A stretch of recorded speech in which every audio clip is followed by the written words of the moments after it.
शुरू हो रहा है आपका सब्स्टिट्यूशन रिएक्शन। बोर्ड पर ध्यान दिया जाए।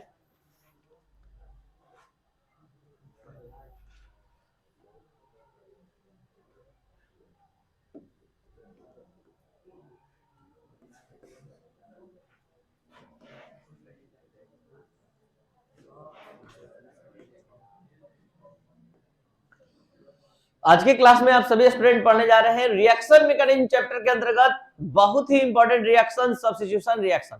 ऐसे आप सभी स्टूडेंट को बता दें कि सबसे ज्यादा अगर कोई रिएक्शन आप लोग को याद है तो वो है सब्स्टिट्यूशन रिएक्शन। ये कभी आप भले ध्यान नहीं दिए, आज थोड़ा देख लीजिए। जितना भी कंटेंट आपके माइंड में रिएक्शन का अवेलेबल है वो अधिकतर सब्स्टिट्यूशन रिएक्शन है। जैसे याद दिला रहे हम, बोर्ड पर ध्यान दिया जाए, RX प्लस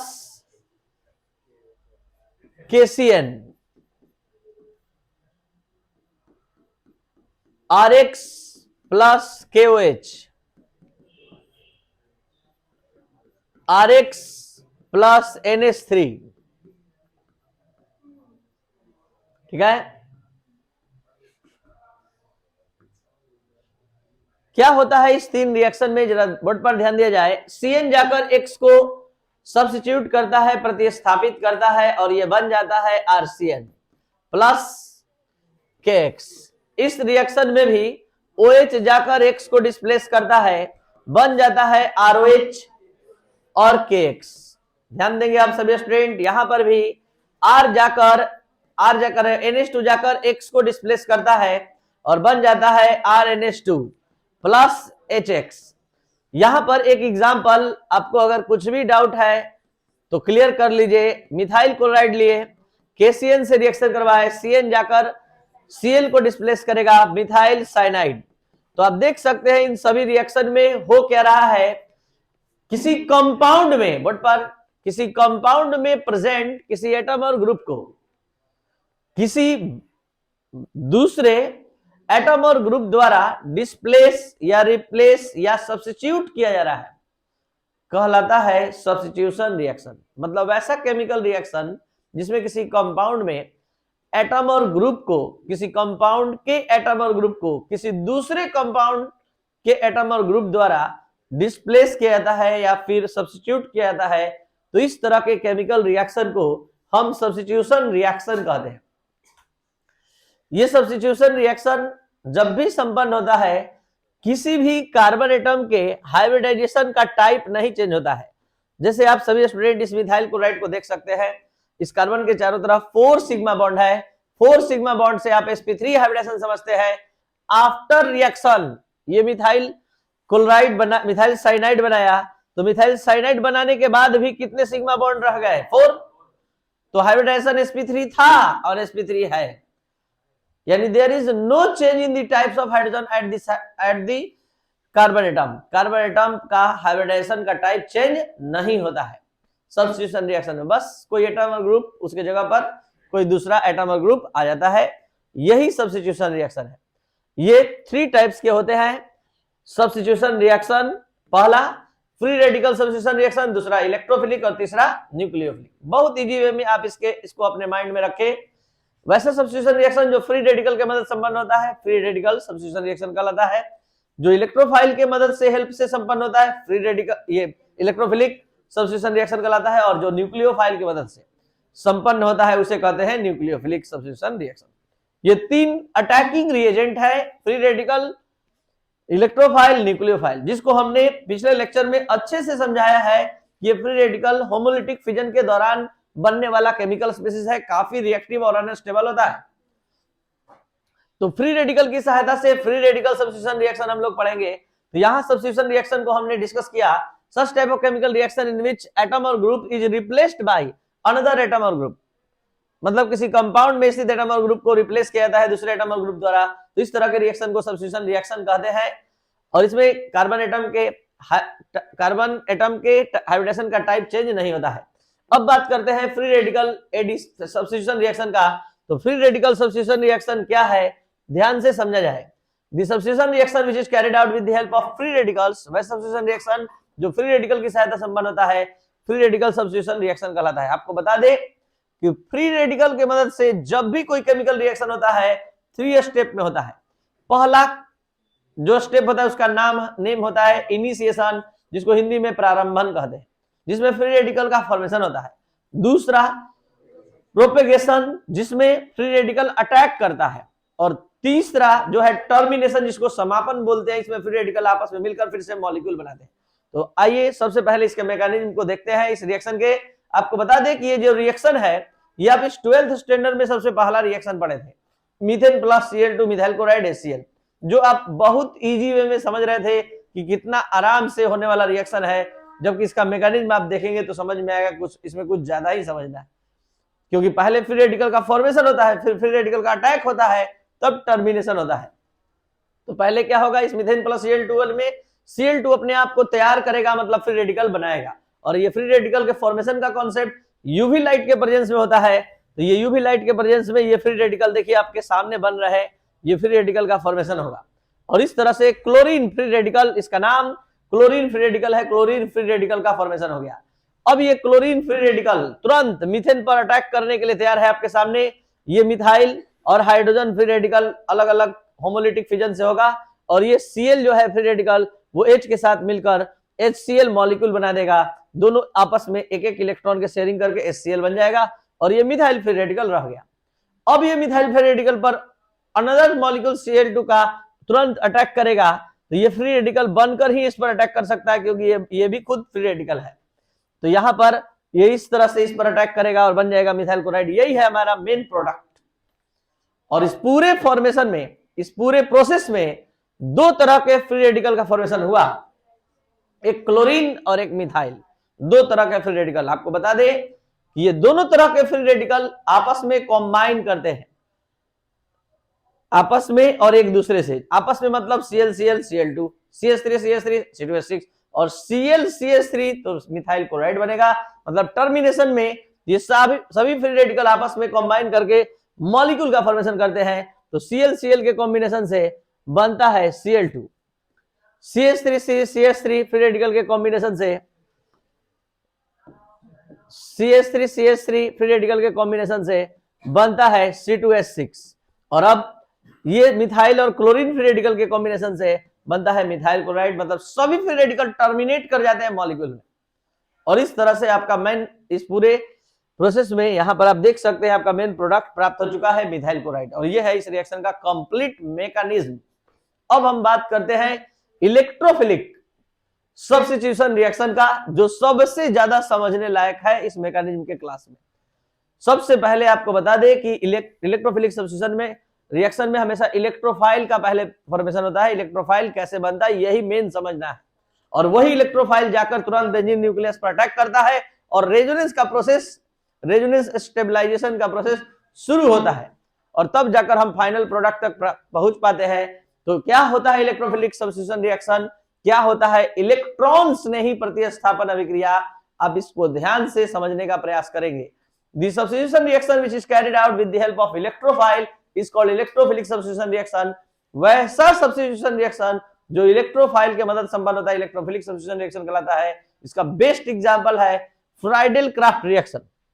आपको बता दें कि ये फ्राइडेल क्राफ्ट रिएक्शन जो है ये बहुत ही इंपॉर्टेंट रिएक्शन है। ये फ्राइडेल क्राफ्ट रिएक्शन दो प्रकार का होता है, एक होता है फ्राइडेल क्राफ्ट अल्काइलेशन और एक होता है फ्राइडेल क्राफ्ट एसाइलेशन। ठीक है, फ्राइडेल क्राफ्ट अल्काइलेशन और एक होता है फ्राइडेल क्राफ्ट एसाइलेशन। आप यहां पर फ्राइडेल क्राफ्ट रिएक्शन अल्काइलेशन रिएक्शन के माध्यम से इस इलेक्ट्रोफिलिक सब्स्टिट्यूशन रिएक्शन को समझने जा रहे हैं। क्या होता है फ्राइडेल क्राफ्ट अल्काइलेशन रिएक्शन? तो when benzene reacts with alkyl halide in presence of anhydrous LCl3, alkyl benzene is obtained. This reaction is known as Friedel Crafts reaction. जब बेंजीन का रिएक्शन अल्काइल हैलाइड के साथ एनहाइड्रस LCl3, जिसको हिंदी में अनाद्र LCl3 बोलते हैं, के प्रेजेंस में रिएक्शन होता है तो अल्काइल बेंजीन बनता है। ये रिएक्शन कैसे हुआ इसका एक एक स्टेप हम मैकेनिज्म के माध्यम से समझाने जा रहे हैं, जो बहुत ही ज्यादा समझने लायक है। शुरू होता है मैकेनिज्म का फर्स्ट स्टेप। इस मैकेनिज्म के फर्स्ट स्टेप में पहले मिथाइल क्लोराइड रिएजेंट और कैटलिस्ट में रिएक्शन होता है। रिएजेंट और कैटलिस्ट में जरा देखा जाए ध्यान से, यहां ये Cl- और ये CH3 प्लस हो गया। ये Cl माइनस कैसे AlCl3 से अटैच होता है इसको बढ़िया से समझने का जरूरत है, ध्यान दिया जाए। ये है एल्युमिनियम। एल्युमिनियम के आउटर ऑर्बिट में आप सभी स्टूडेंट अच्छे से जानते हैं 3 इलेक्ट्रॉन होता है, Cl के आउटर ऑर्बिट में 7। तो AlCl3 की ये स्थिति है। पूरा AlCl3 को देखकर बढ़िया से बताइए वो कौन सा एटम है जिसका ऑक्टेट कंप्लीट नहीं है, और वो है एल्युमिनियम। एल्युमिनियम का ऑक्टेट कंप्लीट नहीं है, ये अभी भी 2 इलेक्ट्रॉन गेन कर सकता है और तब जाकर अपना ऑक्टेट अचीव करेगा। तो ये Cl माइनस जो 2 इलेक्ट्रॉन रखे हुए हैं, देखिए ये Cl का अपना 7 इलेक्ट्रॉन था, एक CH3 से लेकर आया और इस पर माइनस चार्ज है, इसका अपना ऑक्टेट कंप्लीट है। लेकिन यह अगर AlCl3 के सामने आ जाए तो ये AlCl3 से आराम से एकदम बॉन्ड का फॉर्मेशन, कोऑर्डिनेट बॉन्ड का फॉर्मेशन करेगा और बन जाएगा AlCl4 माइनस। और ये AlCl4 का लेविस डॉट स्ट्रक्चर है जो आप सभी स्टूडेंट देख पाए। Al बॉन्ड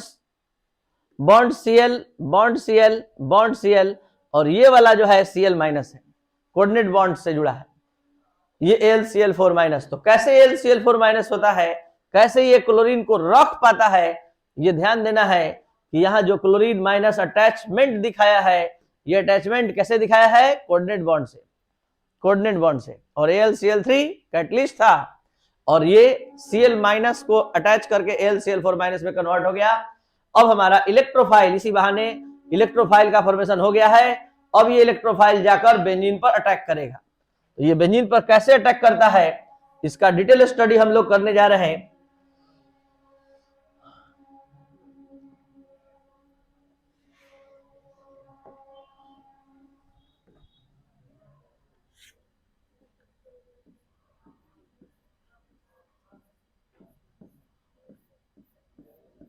ये है आपका बेंजीन और इस बेंजीन पर अटैक करने के लिए तैयार है कौन, इलेक्ट्रोफाइल।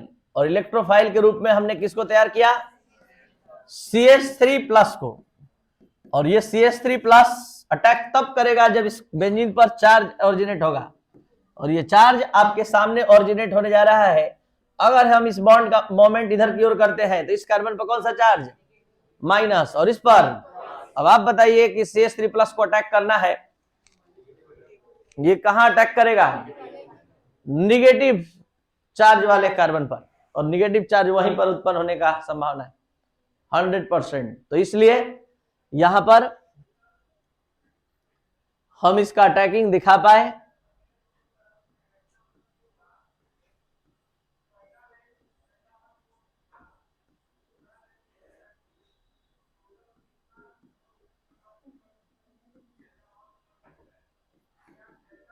अब आपको सारा रेजोनेंस का स्टेप अच्छे से समझ में आए, इसके लिए हम आपको याद दिला दें कि जो आगे रेजोनेंस का स्टेबलाइजेशन का प्रोसेस हम दिखाने जा रहे हैं, रेजोनेंस में पाई बॉन्ड का डीलोकलाइजेशन दिखाने जा रहे हैं, इसका पहला शर्त है कि किसी भी एटम और ग्रुप का पोजीशन नहीं चेंज होना चाहिए। तो इसलिए हम आपके सामने एक काम करने जा रहे हैं।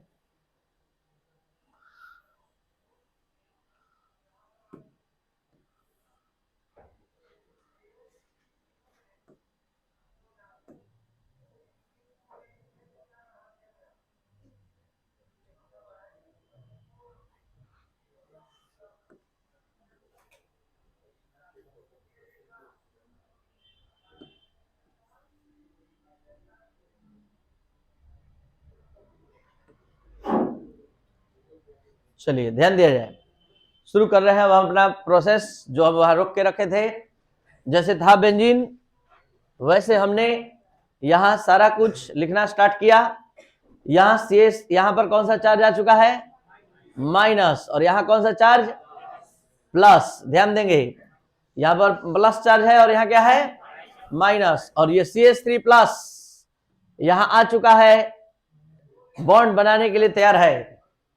CH3 प्लस कैसे बॉन्ड बनेगा इस कार्बन और CH3 के बीच, ये आप ध्यान से देखने का प्रयास करेंगे। यहाँ एक माइनस, 1 माइनस चार्ज अधिक होने का कारण है कि इसने एक इलेक्ट्रॉन, मतलब एक इलेक्ट्रॉन अधिक होने के कारण उस पर माइनस चार्ज है, तो उस एक इलेक्ट्रॉन को अगर हटा लेंगे तो माइनस हट जाएगा। उसी एक इलेक्ट्रॉन को हम इस CH3 को दे रहे हैं, तो क्या आ जाएगा माइनस और प्लस माइनस। और जब दोनों एटम के पास एक एक इलेक्ट्रॉन है तो समझ सकते हैं कि यह बॉन्ड बन जाएगा। तो ये दोनों एटम अपने अपने इलेक्ट्रॉन को लेकर यहां शेयरिंग कर लेगा और बॉन्ड बना देगा। CH3 हमेशा के लिए बेंजीन न्यूक्लियस में ऐड हो गया। ये पहला स्टेप, मात्र इतना ही कॉन्सेप्ट लेकर आया है जो हम आपके सामने रख दिए। अगला रेजोनेंस का प्रोसेस अब शुरू हो रहा है। अगले स्टेप में शुरू हो रहा है ये रेजोनेंस का प्रोसेस।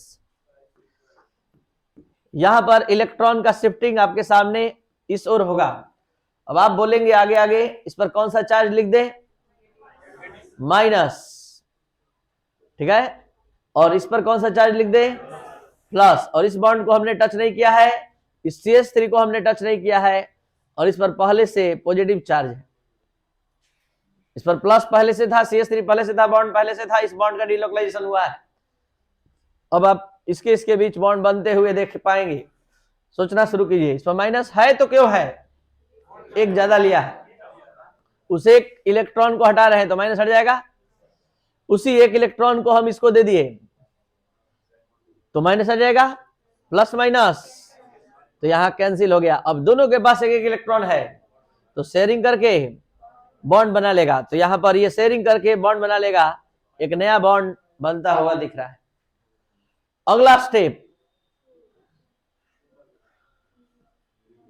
ठीक है, ये अगला स्टेप जल्दी से यहां बताइए। यहां पर प्लस था, यहां एक नया बॉन्ड था, यहां पर CH3 का अटैचमेंट है, ठीक है, और अब ये यहां की ओर मूव कर रहा है, तो यहां पर कौन सा चार्ज दे दे हम, और यहां पर प्लस। किसी को दिक्कत? अब जरा सा ध्यान से एकदम बात समझने का प्रयास करेंगे। ये प्लस और ये माइनस कैसे कैंसिल हो रहा है। यहां पर देखिए एक इलेक्ट्रॉन हम हटा रहे हैं, माइनस हट गया, उसी एक इलेक्ट्रॉन को यहां दे रहे हैं, तो यहां पर कौन सा चार्ज आ गया, प्लस माइनस कैंसिल, और दोनों के बीच अब यहां बॉन्ड बनता हुआ देख पाएंगे आप। तो ये बॉन्ड बन गया दोनों के बीच। अब हम लोग रेजोनेंस के इस फाइनल स्टेप पर पहुंच चुके हैं, फाइनल स्टेप पर पहुंच चुके हैं। यही फाइनल स्टेप हमें मेन प्रोडक्ट पर ले जाएगा, और अब यही वाला स्टेप ध्यान से आप देख लेंगे।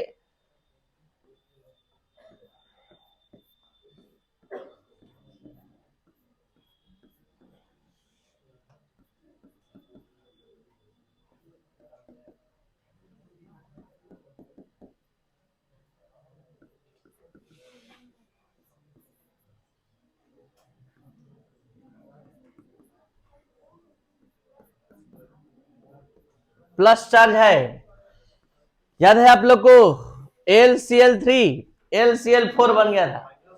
LCl4 माइनस को आप अपने माइंड में सेट करके रखेंगे, LCl3 और Cl minus, LCl3 plus Cl minus के अटैचमेंट से ये बना है। तो ये H प्लस, जरा देखेंगे ध्यान से, ये इलेक्ट्रॉन पेयर इधर की ओर शिफ्ट होगा, तो शिफ्ट होते ही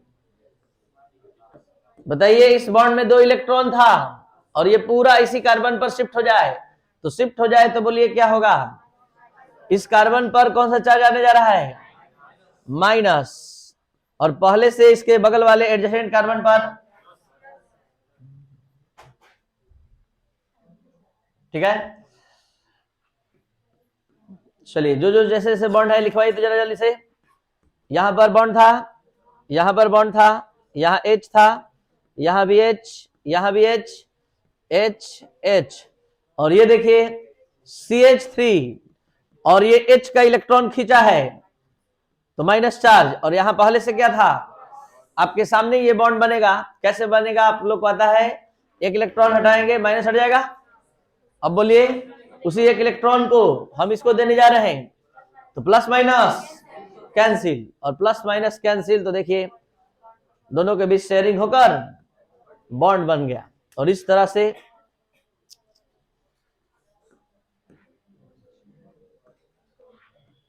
बॉन्ड बन गया, और बन गया आपका फाइनल प्रोडक्ट।